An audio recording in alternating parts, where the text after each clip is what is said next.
September is Suicide Awareness Month. The Suicide Task Force of Indiana County hard at work on a problem that doesn't seem to go away. Hopefully it's getting better. Let's welcome Jerry Overman Jr., our Indiana County Coroner, and Dr. Ralph May from the Community Guidance Center. Gentlemen, good morning. Morning, Todd. Good morning, Todd. We have you on periodically to talk about events having to do with suicide and hopefully other more happy topics, but we want to focus upon that today. Walk for a Wonderful Life. Walk for a Wonderful up. Life is this Sunday, Todd, Mack Park, 2 o'clock. This is the only fundraiser the Suicide Task Force does, and it really is designed as twofold. Fundraiser to help support our causes, which all this money goes back into training the community.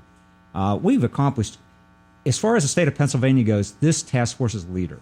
We've trained in Indiana County in the last 3 years 1,200 people in QPR, question, persuade, refer. It's like CPR. Mm-hmm. You know, the idea is train civilians to be able to do life-sustaining interventions until help arrives. QPR is question, persuade, refer.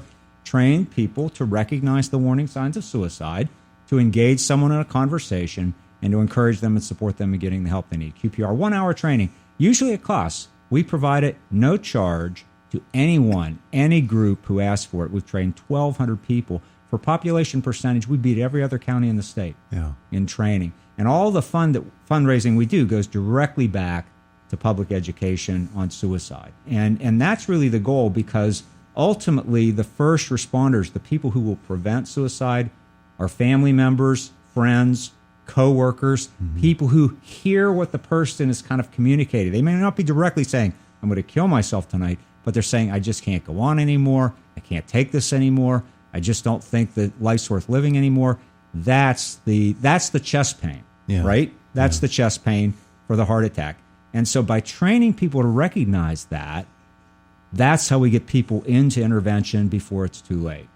That's an amazing number of people. It's an incredible number of people for Indiana County. And, you know, we've trained SCI Pine Grove, churches, businesses, every school in Indiana County, the teachers, you know, the guidance counselors. We've got not just a small group of people in particular settings, we've cut across all sectors, which is really what we want to do, because the sooner we can reach broad numbers of people in different settings, the better chance we have. It's like CPR.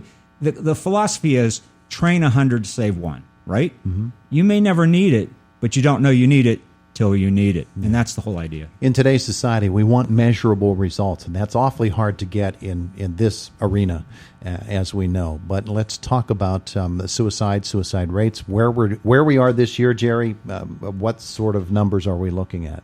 Well, as of today, we're down from last year. We only have 6 so far this year, which is still 6 too many. Last year we ended up with an end of 18. Wow.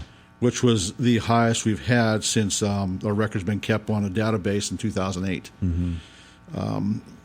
We'd like to see that to be 0, obviously. Yeah.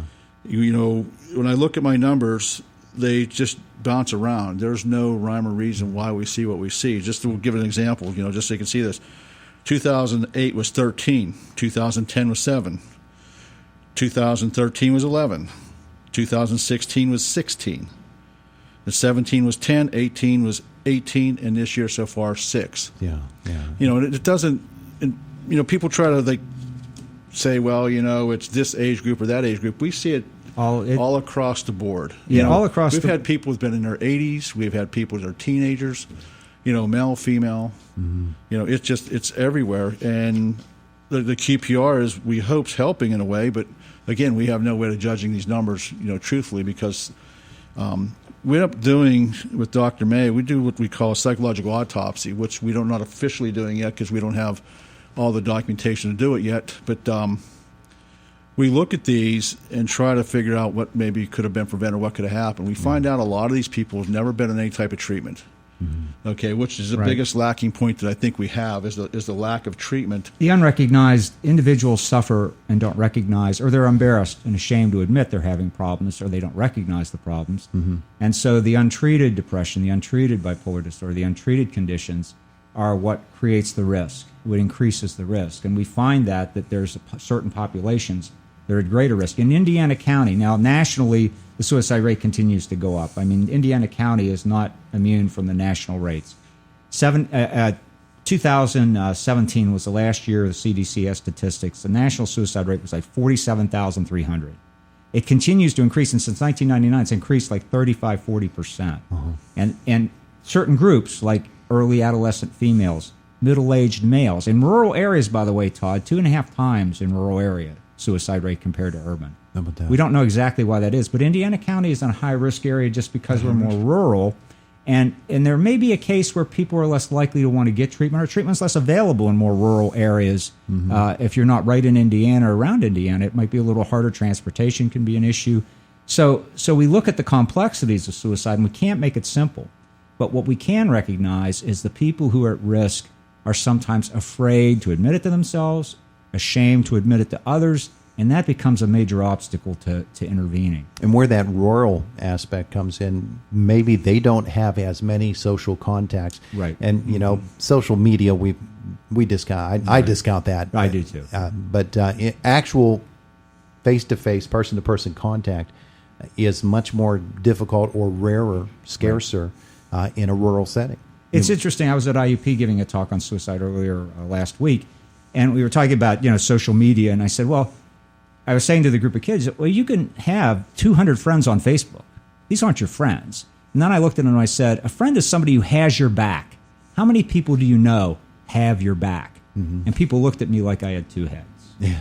I mean, because, it's like, that's not how... That's not how we define it anymore. anymore. We define it anymore. No. Yeah.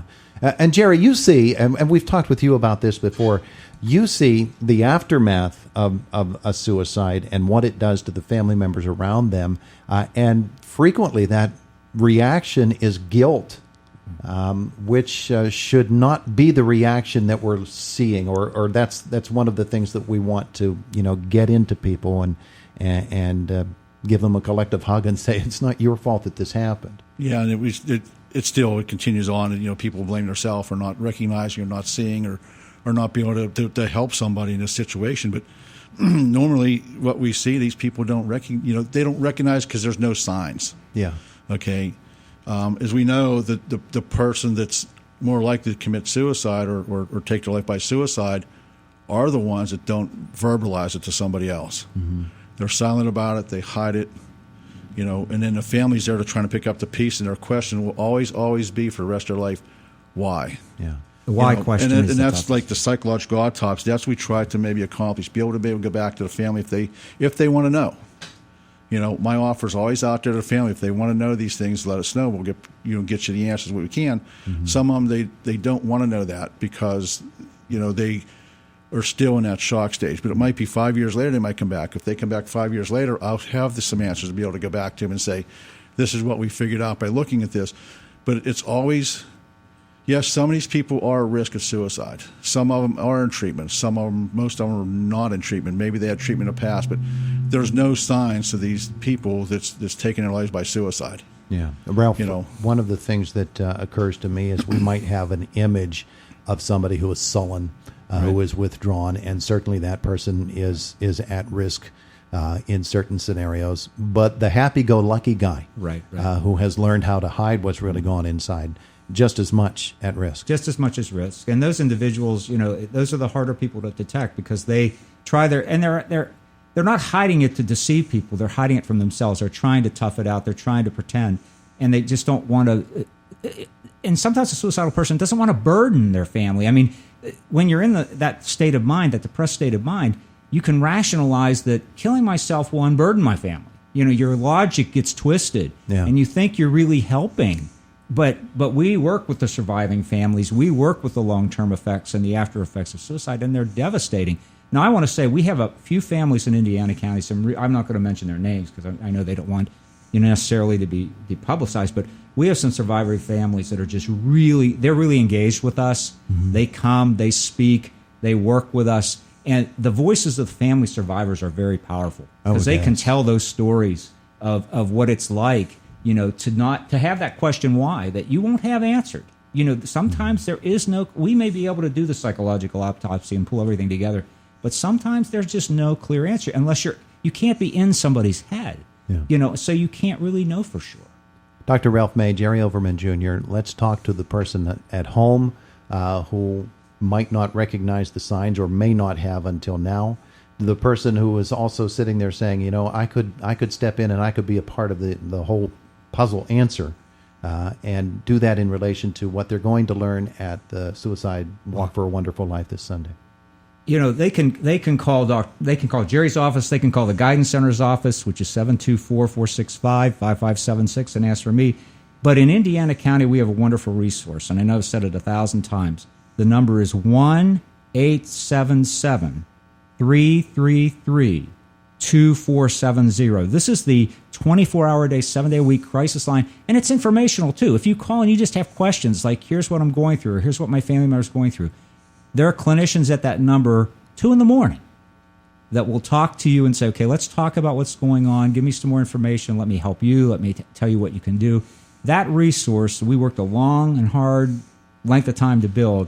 You can call that anytime, and you will get some kind of help and answer. Yeah, absolutely, Jerry. Yeah, they're always there. I mean, that's the best advice, just to make sure that you reach out. Right. Even if you have a friend that you think could be, right, reach out. Maybe get the answers. You might not have to keep your training, but the people that's going to be talking to, the clinicians, will have that information on how to maybe go back, talk to that person, persuade them to go in and talk to somebody for treatment. It's there. Like Ralph said, he said, you can call his office, you can call my office. My number is 724-465-3996. I can always hook you up to wherever you need to be. I understand that some people, are shy about calling what they think is a psych or a shrink or a therapist. Right. So if somebody's out there worried about that, call my office, because I'm none of those. Yeah. I can get you within contact with somebody that can help. Yeah. The most frustrating thing for us is that we've worked hard to create the help, to make it available here, and it is available here. Mm-hmm. But people either don't know or they're afraid, and we need to get through that barrier. Yeah. Well, that's exactly it. The word barrier is the most apropos word here, because that's something that has to be gotten through. Sometimes it's got to be knocked over. That's right. And that's the battle. That's the struggle. It sure is. It is. Okay, so the walk itself, it is coming up on Sunday. Sunday, 2 o'clock, which is, you can come. It is free. It's donation only. We're not asking for registration. We're asking if you pre-register. We know how many people are coming, but you don't have to. You can just walk on at Mack Park, 2 o'clock. I'd say get there around 1:30. We have a lot of vendor tables, which means there are agencies in Indiana that have tables and information about mental health, suicide, substance abuse. So we've got a lot of people can walk around and talk to different agencies, different services. And then the walk itself, there'll be some short speeches from families and from Jerry and I. And we'll promise we'll keep it short. And then the walk will start, and it'll be a fundraiser for just the opportunity to walk around, get to know one another, and support the idea of suicide prevention and public information. All right, very good. Suicide Task Force website, stf32.com. Correct. Gentlemen, thank you so much. Thank you, Todd. Thank you, Todd. We will keep on top of this. It is the voice of Indiana County, WCCS AM 1160 and 101.1 FM.